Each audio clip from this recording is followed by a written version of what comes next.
All right. Several weeks ago, you had a UroLift system procedure performed on you. How did things work out?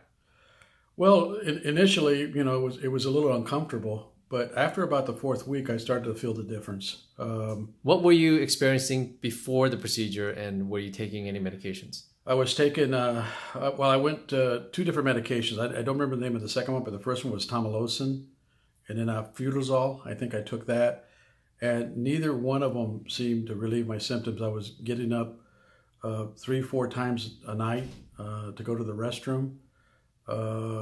Sometimes it was like every hour. I wasn't getting much sleep at all. You don't have the typical prostate, though. You had a prostate that has something done to it. Tell us a little bit more about that. Well, about 6 years ago, I was diagnosed with prostate cancer. After some extensive tests, Dr. Lin, first of all, the first 6 months when he first checked me, he had noticed that my numbers were a little high, and then he did a digital exam and found a nodule there. And at that point, did a second biopsy and found a cancer.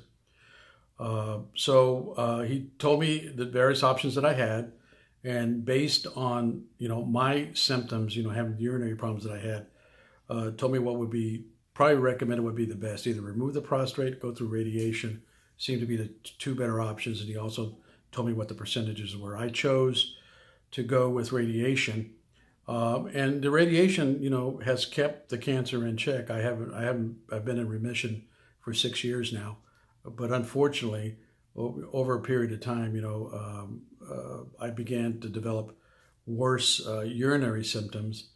That's what I was trying to get to. You had radiation for prostate cancer, and then you developed symptoms.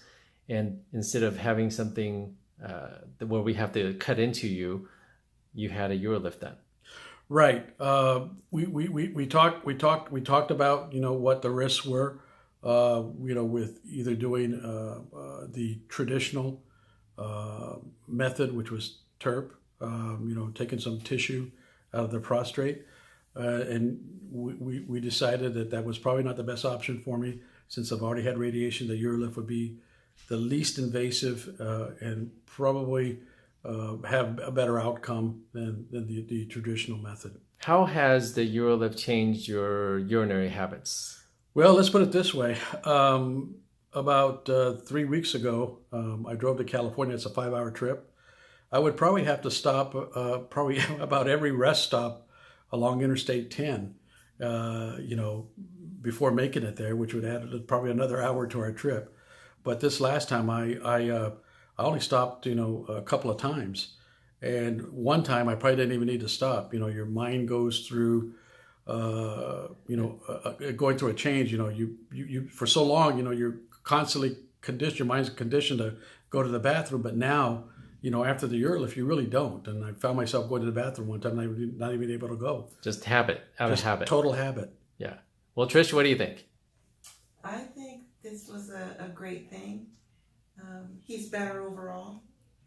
He's also more confident, and he's not as nervous because he was constantly thinking about going to the restroom. I spent a lot of time by myself because he was in the restroom, and all that has changed. So I'm really excited about the outcome. That's great. Well, overall, would you recommend this procedure to guys who need it? I would, and make sure, I know there's a lot of discussion about whether you should get a blood test, a PSA. Guys, you got to get that done. I mean, especially if you're over 50.